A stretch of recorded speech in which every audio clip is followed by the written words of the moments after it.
Hello friends, আমি শুভম। আপনারা যারা আমার চ্যানেল অনেকদিন ধরে ফলো করছেন তারা জানেন যে আমি পার্টিকুলার কোনো ফ্যানকে ক্যাটার করে, পার্টিকুলার কোনো সুপারস্টারের ফ্যানকে ক্যাটার করে অথবা পার্টিকুলার কোনো ল্যাঙ্গুয়েজের ফ্যানকে ক্যাটার করে ওপরে উঠতে চাইনি। যদি চাইতাম তাহলে সেটা করতে পারতাম এবং আমার চ্যানেল অন্য লেভেলেই থাকতো বাকি অনেকের মতো। কিন্তু সেরকম আমি কোনোদিন করতে চাইনি। আমি চেয়েছি যে সিনেমা দেখতে ভালোবাসি, ভালো সিনেমা দেখবো এবং দর্শককে বা পার্টিকুলারলি আমার দর্শককে ভালো মুভি সাজেস্ট করবো যাতে তারা ভালো সিনেমা দেখতে পারে। তো সেরকমই একটা সিনেমা দেখলাম আমি, তাইওয়ানিজ মুভি 96 মিনিটস। কোথায় আছে?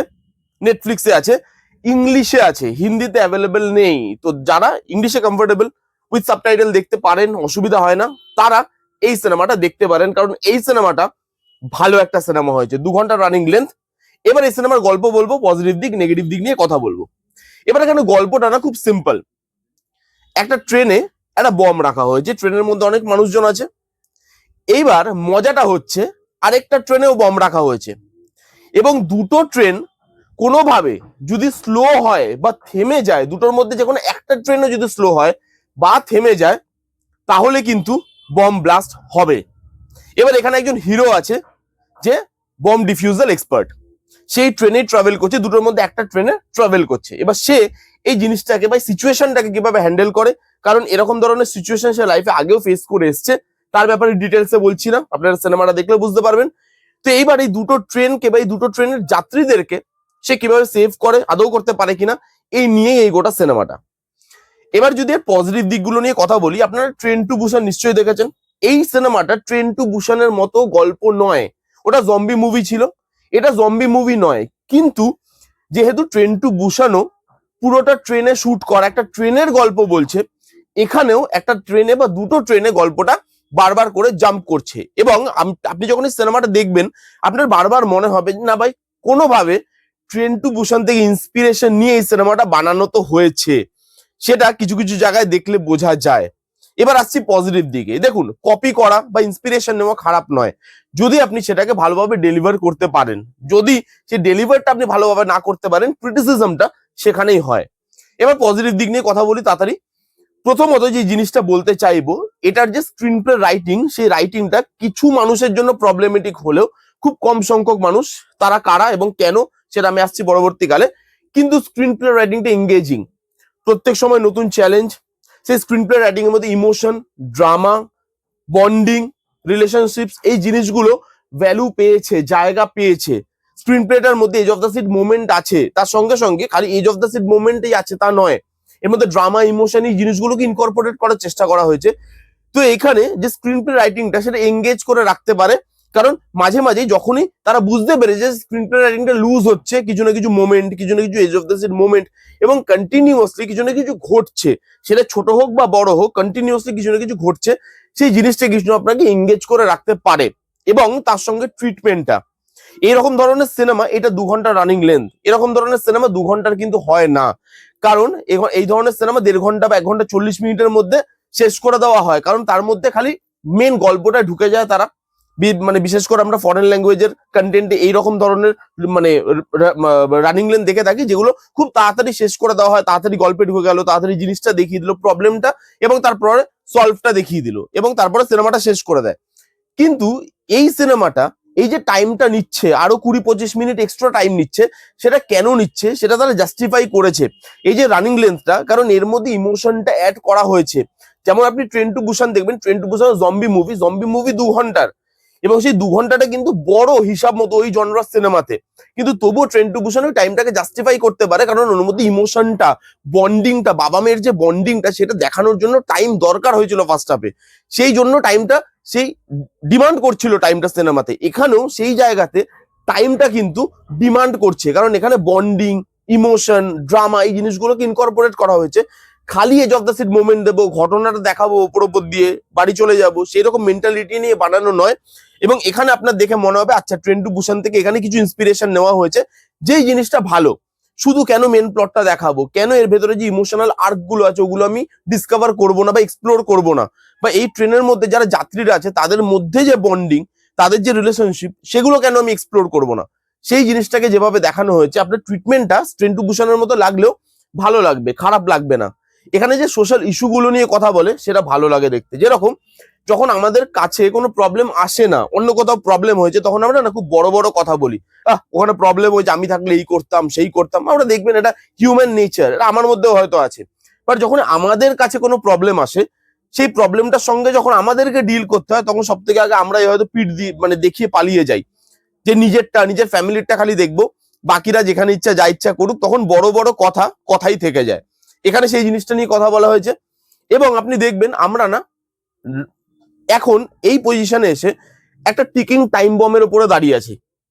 সবসময় দৌড়াচ্ছি আমরা, সকাল থেকে ঘুম থেকে উঠে কাজ করতে হবে, ফ্যামিলির এটা দেখতে হবে, ওটা দেখতে হবে, নিজের পার্সোনাল লাইফ আছে, সবসময় দৌড়াচ্ছি। এবং আমাদের আপব্রিঙ্গিং বা সোসাইটি ছোটবেলা থেকে মাথায় এটা ঢুকিয়ে দিয়েছে যে থামা তো যাবেই না, স্লো হওয়াও যাবে না লাইফে, তাহলেই কিন্তু তোমাকে পিছিয়ে পড়তে হবে।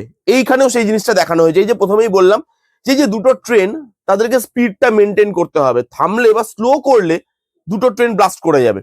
সেই যে জিনিসটা দেখানো হয়েছে হিউম্যান নেচার বা এখনকার দিনে যে হিউম্যান লাইফ, সেটার সঙ্গে ম্যাচ করিয়ে, সেটা আপনার ভালো লাগবে দেখতে।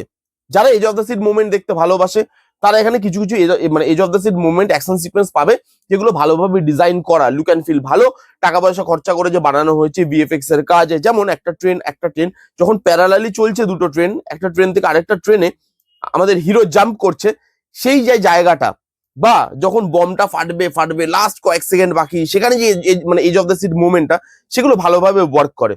তার আগেই বললাম যে একদম প্রথমেই বললাম যে ইমোশন, এগুলো কিন্তু ওয়ার্ক করে। ইমোশনাল যে জায়গাগুলো দেওয়া হয়েছে, সেগুলো কিন্তু এই সিনেমার জন্য বা সাবজেক্টটার জন্য দরকারি। এবং ইমোশনটা কোথাও না কোথাও গিয়ে আপনার সঙ্গে কানেক্ট করবে, ক্লাইম্যাক্সে গিয়ে কানেক্ট করবে। এরকম ধরনের সিনেমাতে আমরা দেখি হিরোকে হিরো করে দেওয়া, কিন্তু এখানে হিরোকে হিরো করা হয়নি। হিরো বাকিদের চোখে হয়তো হিরো, কিন্তু সে নিজের চোখে হিরো নয়, যেইটাও ট্রেন টু বুসান থেকে নেওয়া হয়েছে বলেই আমার মনে হয়। কারণ যে হিরো ছিল ট্রেন টু বুসানে, সে বাকিদের জন্য হিরো, অবশ্যই হিরো, কিন্তু সে নিজের চোখে কতটা হিরো, সেটা কিন্তু একটা প্রশ্ন শেষ অব্দি রেখেই যায়। এবং এর যে ক্লাইম্যাক্সটা, ট্রেন টু বুসানের যে ক্লাইম্যাক্সটা, ওটাও কোথাও গিয়ে সিমিলার। এবং সেই ক্লাইম্যাক্সটা আপনার দেখতে মজা লাগে, ভালো লাগে। এই ছিল মোটামুটি পজিটিভ দিক। এবার যদি নেগেটিভ দিকে মুভ করি, দুটো নেগেটিভ দিক আছে। যে প্রথমে বললাম যে এই যে স্টোরি টেলিংটা বা স্ক্রিন প্লে রাইটিংটা, এটা কিছু মানুষের প্রবলেমেটিক মনে হবে, কারণ এই সিনেমাটা না অনেক ডায়লগ ওরিয়েন্টেড। খুব যে edge of the seat moment আছে তার নয়, আছে, কিন্তু সেটা তুলনামূলক কম। এই ধরনের সিনেমাতে প্রথম থেকে শেষ অব্দি প্রত্যেকটা মোমেন্টে যেরকম মেন্টালিটি থাকে যে edge of the seat moment দিতেই হবে আমাকে, না দিলে সিনেমাটা হুক করতে পারবে না বা অডিয়েন্স ছেড়ে চলে যাবে সিনেমাটাকে, সেই মেন্টালিটি এই সিনেমাটা নয়। এই সিনেমাতে ড্রামা আছে, ইমোশন আছে, ডায়লগ আছে, অনেক ইন্টারাকশন আছে, সেই জিনিসগুলো ইম্পর্টেন্ট এবং সেখানে টাইম নেওয়া হয়েছে।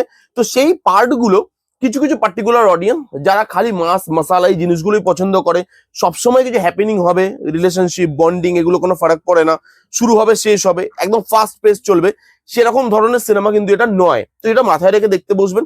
তো যারা একদম ফাস্ট পেস মুভি বা খুব মশালা মুভি দেখতে পছন্দ করে, যে সবসময় কিছু না কিছু চলবে, তাদের এই সিনেমাটা কোথাও গিয়ে মানে আশা তাদের ম্যাচ না করলেও করতে পারে আর কি। এবং আরেকটা জিনিস, এখানে প্রেডিক্টেবল হয়ে যায় গল্পটা, বেশ অনেকক্ষণ আগে প্রেডিক্টেবল হয়ে যায়। এরকম ধরনের গল্প যেখানে অনেক মানুষ আছে এবং প্রত্যেকেই প্রায় সাসপেক্ট, প্রত্যেকের উপরই সন্দেহ যাচ্ছে যে কে বোমটা লাগিয়েছে, কেন লাগিয়েছে, সেই জিনিসটা আপনি যখন প্রেডিক্ট করতে থাকেন, এবং এই ধরনের সিনেমা যদি আপনার এর আগে অনেক দেখা থাকে, তাহলে গল্পটা কিন্তু প্রেডিক্ট হয়ে যায়। তারপরেও গল্পটা মজা দিতে পারে, যেভাবে হিরোকে হিরো ভাবে প্রেজেন্ট করা হয়েছে, কিন্তু তাকে সুপার হিউম্যান করে প্রেজেন্ট করা হয়নি, সেই জিনিসটা বলুন। ইমোশনটাকে যেভাবে আনা হয়েছে, edge of the seat moment যেখানে কম আছে, কিন্তু তবুও সেই জিনিসগুলো দেখতে ভালো লাগে। Action sequence with good look and feel, ভালো লাগে লুক অ্যান্ড ফিল গুলো দেখতে, উইথ গুড ভিএফএক্স এবং সাউন্ড ট্র্যাকের কাজ, সবকিছু মিলিয়ে, প্রত্যেকের পারফরমেন্স, সব জিনিস মিলিয়ে সিনেমাটাকে আমি তো একটা ভালো সিনেমা হিসেবে কনসিডার করবো। যারা এরকম ধরনের সিনেমা দেখতে ভালোবাসে, যারা এরকম ধরনের সিনেমা দেখে হ্যাবিচুয়েটেড, একটু স্লো বার্ন কিন্তু মজাও দেবে, এরকম ধরনের সিনেমা দেখে হ্যাবিচুয়েটেড, তারা এই সিনেমাটা যান, গিয়ে চেক আউট করতে পারেন, তাদের জন্য একটা ভালো অপশন। এই ছিল 96 মিনিটস বলে সিনেমাটা রিভিউ। আমি জানি অনেকের কাছে রিভিউটা আপনি পাবেন না, কারণ অনেক ইউটিউবার এইরকম ধরনের কন্টেন্ট যে আসে, রিলিজ হয়, এটা জানেই না, নামই হয়তো শোনেনি। কারণ তাদের ভাবনার গণ্ডির বাইরেও যে সিনেমা রিলিজ হয় এবং সেগুলো নিয়েও যে রিভিউ করা উচিত অ্যাজ এ রিভিউয়ার, সেটাও তাদের কাজ, সেটা তারা ভাবেই না। বরং তারা ভাবে যে এখানে কি ঝামেলা চলছে, কি ক্যাচাল চলছে, কি কন্ট্রোভার্সি হচ্ছে, সেগুলো নিয়ে ভিডিও বানাও বস। পার্টিকুলার স্টারের ফ্যান, সেটাকে ক্যাটার করতে হবে, সেই ভিডিও বানাও, তাহলে সেখানে ভিউজ বেশি আসে। এগুলোতে ভিউজ আসে না, এটাও সত্যি কথাই। তো আমি অ্যাজ রিভিউয়ার আমার দায়িত্ব পালন করে যাচ্ছি, আগামী দিনেও করে যাব, এরকম ধরনের সিনেমা রিভিউ করতে থাকবো। এবার অ্যাজ অডিয়েন্স আপনাদের দায়িত্ব এই রিভিউগুলো শোনার, আপনারা সেটা শুনবেন না সেটা আপনাদের ব্যাপার, সেটা আপনাদের উপরেই ছাড়লাম। এই ছিল রিভিউ। কারা কারা দেখেছেন সিনেমাটা, আপনাদের কিরকম লেগেছে কমেন্ট করে জানান। যারা যারা দেখেননি যান গিয়ে দেখুন। কেমন লাগলো রিভিউটা জানাতে ভুলবেন না। ভালো লাগলে please give it a Thums up, like করবেন, কমেন্ট করবেন, শেয়ার করবেন, চ্যানেলটাকে মাস্ট সাবস্ক্রাইব করবেন। দেখা হচ্ছে নেক্সট কোনো ভিডিওতে। ততক্ষণ bye bye, take care and be safe.